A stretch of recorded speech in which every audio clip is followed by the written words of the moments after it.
Cuma satu pesenku nih, jangan di-compare makananku sama mamamu ya. Oh iya. Karena itu udah pasti beda. Bedanya dalam arti memori anak buat sebuah makanan tuh udah pasti. Mom cooking is always the best. Iya, karena mungkin ada sense of nostalgic-nya ya. Iya. Dan mulai kenal rasanya juga di situ. Oh, I see. Wow. Gue sebenarnya kaget denger Calvin senengnya arsik ikan. Gila, ini dari 1000 orang yang gue kenal kayaknya nggak ada. Anak-anak milenial sekarang umur kamu suka arsik. Masa sih? Wah, jarang. Menurutku harus banget sih cobain arsik, Chef. Jadi betul, harus tuh. Mamaku kan sebenarnya orang Jawa, tapi dia belajar bikin arsik dan dari situ aku kenal arsik.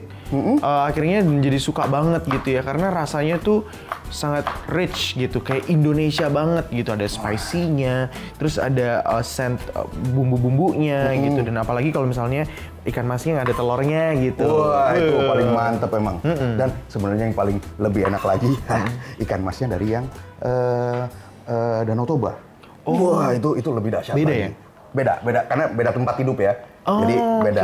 Oke. Gitu. Wah. Kamu juga masuk ke musik karena nggak sengaja atau memang udah punya tujuan ke sana? Nggak ada sih, soalnya zaman SMP, SD itu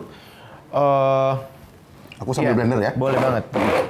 Zaman SMP sama SD, aku seneng bikin lagu gitu. Cuman pada saat tahun aku dulu, nggak ada kayak ajang-ajang. Kalau sekarang kan ada idol, ada apa, ada banyak lah gitu ya. Nah zaman dulu tuh nggak ada. Iya, zaman dulu aku tuh cuman emang seneng bikin lagu aja. Sampai pada akhirnya waktu SMA itu ada sebuah perayaan, ada perayaan Natal di SMA, dan di situ disuruh nyanyi. Oke. Nah ternyata kakak kelas aku ada yang anaknya produser. Jadi nggak sengaja. Ya, biasanya hidup memang begitu, banyak ketidaksengajaan. Banyak ketidaksengajaan yang menuntun kita kepada jalan yang memang harusnya kita ada gitu. Wah, itu keren banget sih. Ini kan tadi udah aku panasin, tinggal masukin aja ke sini. Wow, oke. Gitu.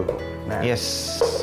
Nah, terus abis itu dari istilahnya ditemu sama produser gitu ya. Itu tahun 2007. Tapi album pertama itu baru di tahun 2010. Jadi ada prosesnya selama 4 tahun sampai akhirnya benar-benar baru ngeluarin album pertama. Baru ini ya. Terus di tahun 2012 sempet ngeluarin album juga, album kedua. Waktu itu masih kerjasama sama Universal Music Indonesia. Oke. Jadi album kedua sama Universal Music. Abis itu di tahun 2013, 14, 15 banyak kolaborasi gitu, Chef, sama musisi-musisi lainnya kayak gitu. Dalam dan luar negeri? Dalam dan luar negeri. Wow. Terus di 2016 aku tuh sempat ada satu project namanya The Freaks. Jadi The Freaks ya, tapi itu di Indonesia ya. Kerjasamanya diproduce sama Agnes Monica. Habis itu di dalamnya ada kayak Aliando, Teuku Rasya, Nikita Willy. Jadi lebih ke pemain-pemain sinetron pada saat itu. Cuman aku yang musisi satu-satunya.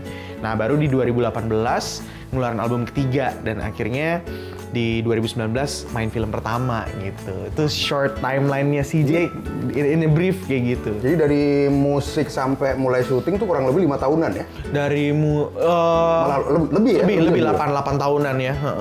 Nah emang tapi dari kecil emang udah diajarin atau dikenalin musik di keluarga? Iya, jadi memang denger musik kayak gitu. Sebenarnya standar sih ya, cuma memang kalau anak kecil kan ibaratnya sensitif gitu ya. Mungkin ada momen-momen tertentu tuh yang pada saat dipasangin lagu sama orang tua, terus langsung masuk ke alam bawah sadar ya sampai sekarang sih gitu. Jadi memang sebagai orang juga aku tipenya kayak yang lebih perasa gitu loh, jadi lebih sensitif. Iya, seniman kan gitu. Cocok. Jadi seniman cocok.